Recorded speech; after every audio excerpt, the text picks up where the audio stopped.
If you want to stay up to date about news and trends and everything that's going on in this world of creators, make sure to sign up. This was Colin and Samir announcing their Publish Press newsletter that covers the creators world. In the universe that we live today, where the news move at the pace, blink it and you miss it, you can now have a created snapshot delivered to your inbox twice a week that helps you catch up on all the top stories in the creator economy. And if you missed the last 48 editions, well, I crunched some numbers and extracted the most surprising storylines out of the past editions of the Publish Press. Welcome to the TohirT channel. My name is Tahir and let's do this. The premise is very simple. I love creator economy, I love crunching the data, and I love what Colin and Samir have been up to for the past couple of years, as exhibited in this video I made about them a few weeks ago. And I simply took 48 editions of the Publish Press, crank them all together into the single data set and start crunching the numbers. The first step, marketing 101. Let's create a word cloud. There's a lot going on this word cloud. To no surprise, there are nearly 45,000 words written between all the editions of the Publish Press so far. At a glance, the two words stand out to you: YouTube and creator. Not surprising either. Colin and Samir are YouTube-based creators talking about the creator economy every week. You can see how the content that they deliver on the YouTube channel slowly trickles into the kind of content that they cover in their newsletter. And the fact that the creator economy primarily based on YouTube explains the reason why these two keywords were so dominant throughout all the newsletter editions. Word cloud is a great first step to get an idea of what kind of keywords you want to go after. So I decided to crunch numbers even further and guess my top 3 picks for what the most popular keywords will be. I got the first two. I got the YouTube and I got the TikTok. The battle between those two we're going to discuss shortly. But the third one, I really thought will be NFT, with how popular the topic of NFT was. And if you want to learn about more, I made a video about it over here and how it can support the creator economy. I did not guess the third word. Number 3, based on number of mentions, the word platform. If you start thinking about the importance of the platform, you understand why it would be so prominently used throughout all the 48 newsletters. For the creators, for anyone who tries to put out their content and gain the audience, you live and die by the kind of platform you're on. It is crucial for you to understand what not only your dominant platform like YouTube does, but also what is TikTok up to, Instagram, what are some of the other new and upcoming platforms that are out there that you might jump on and catch that wave as they grow and become as popular as some of these top picks right now. It was a nice reminder to keep my eye out on those platforms. And well, beyond just the visual, I think it's time for us to talk about who placed in the rest of the top 10 based on the number of mentions. Because of the sheer amount of words that was on that word cloud, I had to pick and choose, and I decided to pick these top 10 keywords based on the perceived size. It might be not as scientifically accurate, but those were the most interesting terms for me on that word cloud. Now, can you guess the order of these 10 keywords? This is the actual order. And I'll be honest, I did guess the top 2. I did not guess the right order. I was surprised by how prominent the word TikTok was used throughout all those newsletters. It got me thinking about the importance of TikTok in the creator economy today. After all, it's very easy for us to discount the fact that it's just one of those kill your time apps where you can just jump in, scroll for a few minutes or for a few hours and jump off of the platform. You don't realize the amount of impact it makes, and a number of the celebrities from the social media that now occupy the top of the minds of all the different brands who are trying to find the partners who have that reach and have that audience. Yes, they might not be as polished as YouTube is today, but no one can deny the fact that this is the only platform where today you can start an account and within the short few months you can gain millions and millions of followers. TikTok grants you that reach. Their algorithm is second to none. It knows exactly what the viewers want to see next. So as you keep scrolling, it keeps adjusting and keeps trying to figure out the best content for you. And this is what helps those millions of other creators on the platform succeed. Now, it's not time to raise panic for anyone who loves YouTube or who primarily is on YouTube platform. After all, I still think YouTube is predominantly better when it comes to video processing, predominantly better when it comes to the search engine. After all, they're the second search engine in the world in terms of the usage and popularity. And monetization, TikTok has none. They have the fund that distributes the paychecks here and there, but YouTube has plethora of different ways for the creators to monetize their content. Yet it sets up a very interesting battle when you start thinking about whether TikTok will enter the space of the long form content, whether YouTube Shorts will be popular. Those are the trends that are emerging in one of the best newsletters about the creator economy out there. If you're one of those who is interested in working with the creators, investing into the creators, or you're one of the creators, Yes, this is one of those trends, TikTok versus YouTube, for you to keep your eyes out in the coming couple of years. For those of you who are questioning, why would then the TikTok word not be as large as YouTube was on the word cloud? Well, because of that syntax and the spelling and the differences in how they could have mentioned that keyword throughout the sentences. And when it comes to my formula in the spreadsheet that I linked down below, you can see in that formula how I remove the dependency on all of those symbols that might mess with the word cloud a little bit. And that is why word cloud is an interesting place to start. But the spreadsheet is really where the true nuggets of information lie.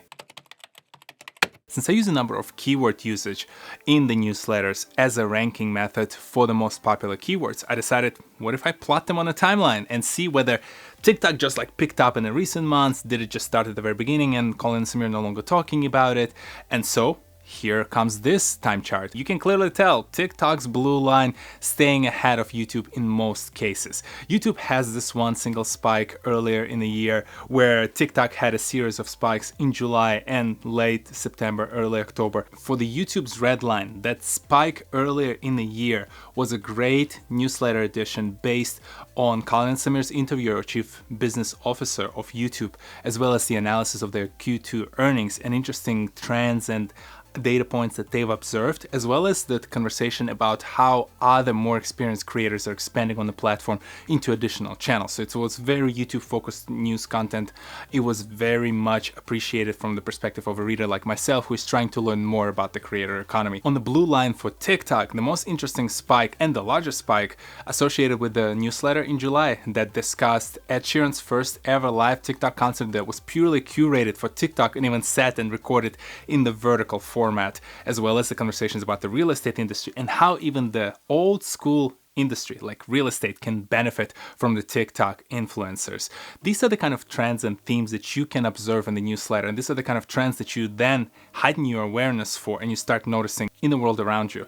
It was also a little bit sad, and that's why I plotted Instagram and YouTube Shorts on the chart as well to see how behind those two social media content platforms are. From the Instagram perspective, that's a little bit rough, and they're still soul searching and they're trying to figure out whether they're the store with all the additions and things that they're including on their app right now, or whether they're primarily a photography-based content platform, where for the YouTube Shorts, that's the answer from YouTube to TikTok. And as you can tell, at least from the perspective of the news coverage, it's not doing necessarily as well, but I'm still very curious. Both have their benefits. Both are great for certain types of content, but both cannot hold the candle to that battle of the titans that is unveiling in front of our eyes.